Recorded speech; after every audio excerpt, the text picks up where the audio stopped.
Hi everybody, it's Jenny and I'm back today with a pumpkin spice shaker card using some not too shabby digital stamps and one of the new stamp sets from the last not too shabby release called You, Me, and Pumpkin Spice. So for my coloring on this card, I thought I would use some colored pencils this time instead of markers. So I'm going to use my Prismacolor pencils to color in my pumpkin.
Now that I've got my image all colored, I'm just gonna go ahead and fussy cut it out and then go along the edges with a black memento marker.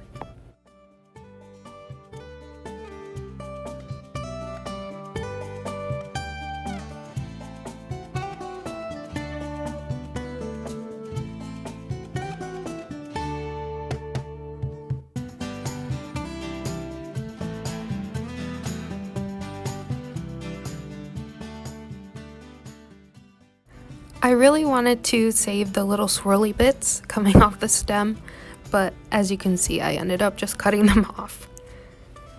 And I also went around and touched up any black areas that faded, which was kind of a mistake because of the waxy pencils. It ended up smearing, and I had to try and wipe it off and then color over it, but I think it still turned out okay.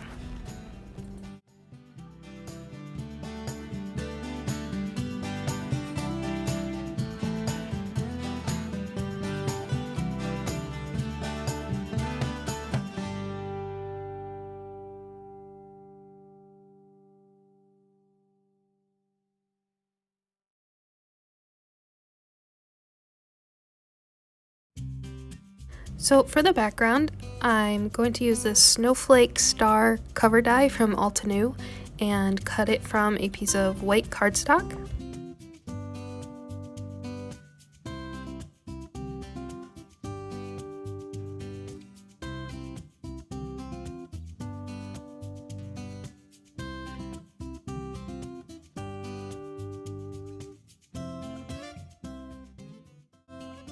And before I started on the shaker part, I ended up stamping out a couple of the spice images from the stamp set, So I did 2 little cinnamon sticks and the star anise, and I'm just gonna stamp those out on the scrap and color them in with some more colored pencils, and then trim those out too.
I'm also going to use the sentiment from the stamp set, You Had Me at Pumpkin Spice, and I'm going to heat emboss that onto a piece of black cardstock.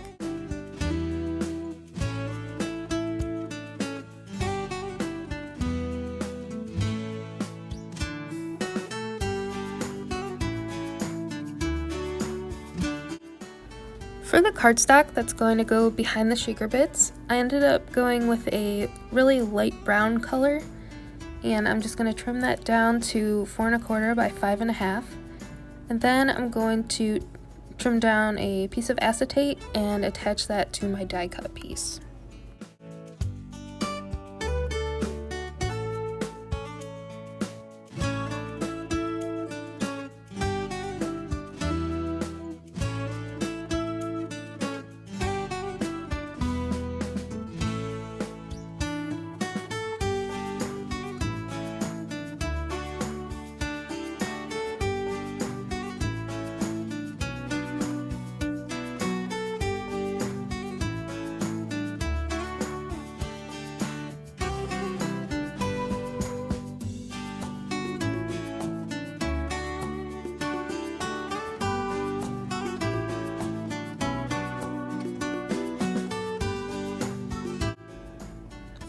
I doubled up some foam tape and then cut some really thin strips to add to the edges of the acetate piece, and then I'm going to add my shaker bits and attach that to my brown cardstock piece.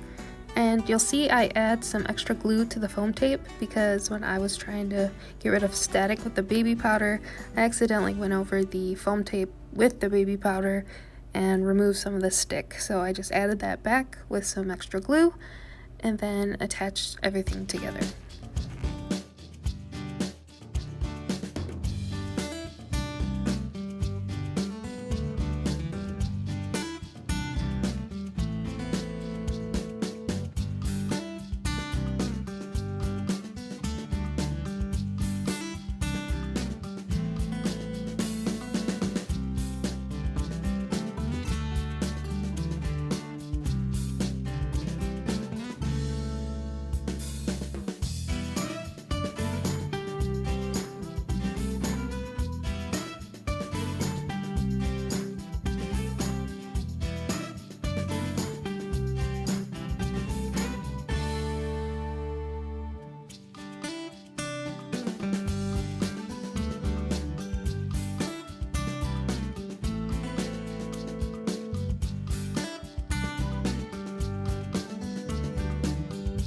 I ended up using one of the Lawn Fawn mini frame dies to trim out my sentiment onto a stitched oval.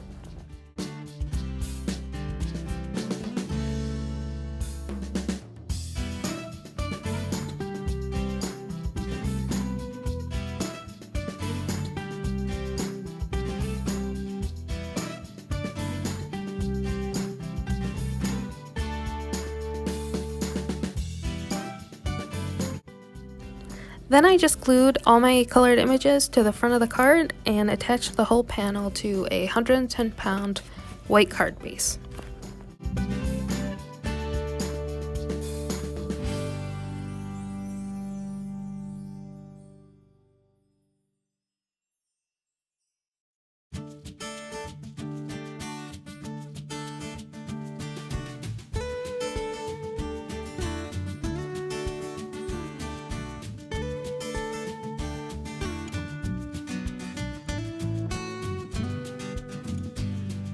And that's my pumpkin spice shaker card. For any additional information, you can visit my blog at cutiepatootiecrafts.com, and I'll also list the products that I used in the description below and on my blog post. So thanks so much for watching, and I hope you have a great day. Bye.